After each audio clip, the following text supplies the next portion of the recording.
Friends, welcome to विद्या की journey. आज हम लोग सामान्य ज्ञान के बहुत ही महत्वपूर्ण प्रश्न इस ऑडियो में सुनेंगे और सुनते सुनते आप बहुत अच्छा स्कोर कर ले जाएंगे। अगर किसी भी कंपटीशन की तैयारी कर रहे हैं तो आपके लिए बहुत हेल्पफुल होगा और ख़ासकर ये जूनियर शिक्षक भर्ती के लिए स्पेशल है। तो चलते हैं अपने प्रश्न की तरफ। एक्सरे का आविष्कार किसने किया था? तो एक्सरे का आविष्कार राटजन ने किया था। किसने किया था? तो राटजन ने एक्सरे का आविष्कार किया था।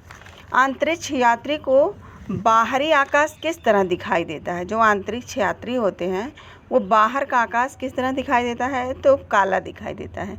जो अंतरिक्ष यात्री होते हैं उनको बाहर का जो आकाश होता है वो काला दिखाई देता है।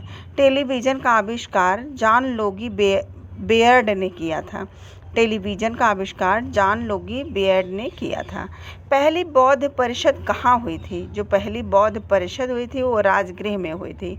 पहली बौद्ध परिषद राजगृह में हुई थी। स्वतंत्र भारत की पहली जनगणना 1951 में हुई थी। स्वतंत्र भारत की पहली जनगणना 1951 में हुई थी। स्वतंत्र भारत की पहली जनगणना 1951 में हुई थी। फ्रेंड्स, सुनकर आप बहुत अच्छा स्कोर कर ले जाएंगे, तो इसके बिल्कुल नहीं करिएगा, पूरा ज़रूर सुनिएगा, ये आपके लिए बहुत ही हेल्पफुल होगा। तो स्वतंत्र भारत की पहली जनगणना कब हुई थी? तो 1951 ईस्वी में हुई थी। अंतर्राष्ट्रीय गणित दिवस कब मनाया जाता है? तो अंतर्राष्ट्रीय गणित दिवस 14 मार्च को मनाया जाता है। भारत में बांस का सबसे बड़ा उत्पादक राज्य है असम। सबसे बड़ा उत्पादक राज्य है असम। जो बांस का सबसे बड़ा उत्पादक राज्य है वो है असम। असम में ही बांस के और रस्सी के जो पुल बनाए जाते हैं, ये भी आप याद रखिएगा कि असम में बांस के और रस्सी के पुल बनाए जाते हैं। बांस और रस्सी से मिलकर क्या दोनों तरह के पुल बनाए जाते हैं। कहाँ, किस राज्य में? तो असम में। भारत में कपास का सबसे बड़ा उत्पादक राज्य है। भारत में कपास का सबसे बड़ा उत्पादक राज्य है गुजरात। कपास का सबसे बड़ा उत्पादक राज्य है गुजरात। भारत में धान का सबसे बड़ा उत्पादक राज्य है। धान सबसे ज़्यादा किस राज्य में होता है? तो पश्चिम बंगाल में। पश्चिम बंगाल में धान की सबसे बड़ा उत्पादक राज्य है। जो पश्चिम बंगाल है वो सबसे बड़ा भारत का धान उत्पादक राज्य है। गेहूं और गन्ना दोनों जो सबसे ज़्यादा उत्पादक राज्य है वो है उत्तर प्रदेश। उत्तर प्रदेश में गेहूं और गन्ना सबसे अधिक मात्रा में होता है। भारत में मूंगफली का सबसे बड़ा उत्पादक राज्य है गुजरात। भारत में मूंगफली का सबसे बड़ा उत्पादक राज्य है गुजरात। भारत में चाय का उत्पादक राज्य है सबसे बड़ा असम है। जो भारत में सबसे ज़्यादा चाय उत्पादक राज्य कौन सा है? तो असम है। असम में सबसे ज़्यादा चाय का उत्पादन होता है। भारत में सबसे ज़्यादा कॉफ़ी उत्पादन राज्य है कौन सा? तो कर्नाटक। कॉफ़ी का से कर्नाटक, का से कॉफ़ी, आप ये भी याद कर सकते हैं।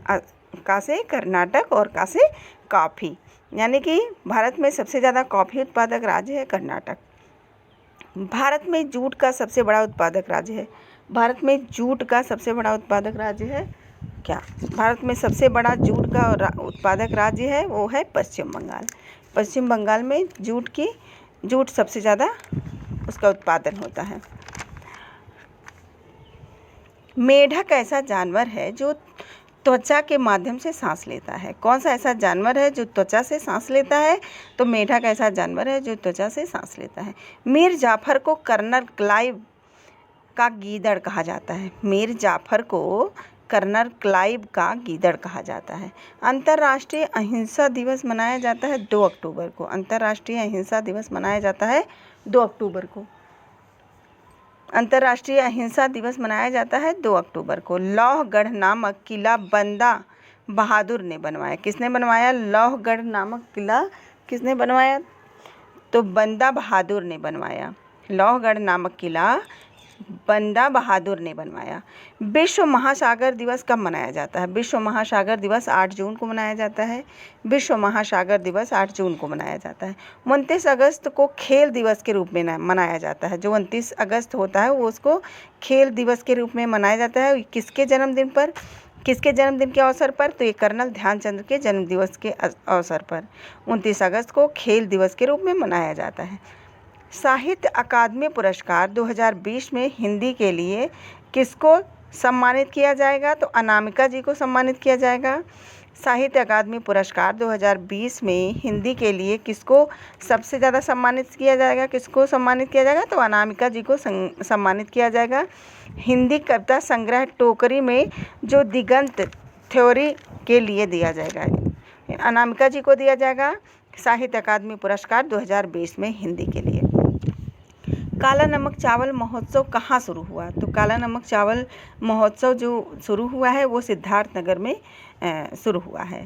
काला नमक चावल महोत्सव सिद्धार्थनगर में शुरू हुआ है। भारत में तंबाकू का सबसे बड़ा उत्पादक राज्य है आंध्र प्रदेश। तंबाकू का सबसे बड़ा उत्पादक राज्य है आंध्र प्रदेश। भारत में सबसे ज़्यादा तंबाकू कहाँ उत्पादन होता है कहाँ होता है? तो आंध्र प्रदेश में। भारत में केले का सबसे ज़्यादा उत्पादन राज्य है। केला सबसे ज़्यादा भारत में कहाँ पाया जाता है या कहाँ उसका सबसे ज़्यादा उत्पादन होता है? तो तमिलनाडु में। तमिलनाडु में सबसे ज़्यादा केले का उत्पादन होता है। भारत में सबसे ज़्यादा केसर कहाँ मिलता है? सबसे ज़्यादा कहाँ केसर सबसे ज़्यादा उत्पादन होता है केसर का? तो जम्मू कश्मीर में। जम्मू कश्मीर में केसर का सबसे ज़्यादा उत्पादन राज्य है जम्मू कश्मीर।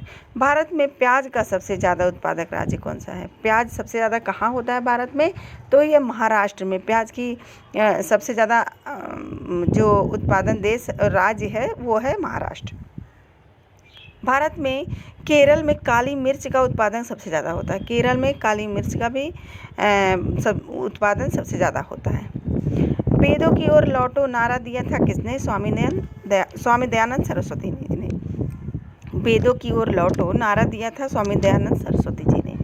क्रिकेटर मिताली राज दुनिया की पहली महिला बनी है जो एक दिवसीय अंतर्राष्ट्रीय क्रिकेट में 7,000 रन पूरा करने वाली।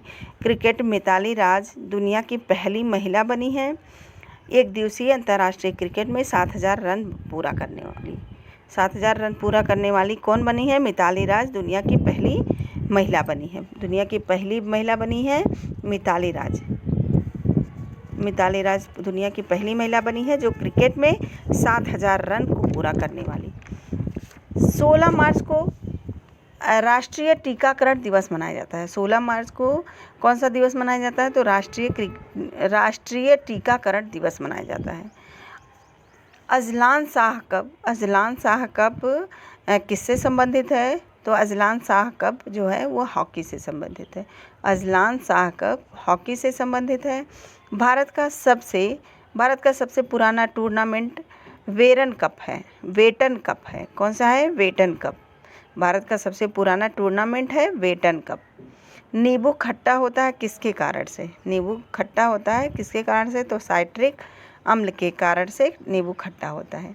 नींबू खट्टा होता है साइट्रिक अम्ल के कारण। शून्य की खोज किसने की थी? शून्य की खोज किसने की थी? शून्य की खोज आर्यभट्ट ने की थी। शून्य की खोज आर्यभट्ट ने की थी। फ्रेंड्स, ये रहे हमारे कुछ सामान्य ज्ञान के प्रश्न, और अगर आपको पसंद आए तो लाइक शेयर और सब्सक्राइब ज़रूर करें। मिलते हैं नेक्स्ट ऑडियो में। आपको पूरा ऑडियो सुनने के लिए बहुत बहुत धन्यवाद।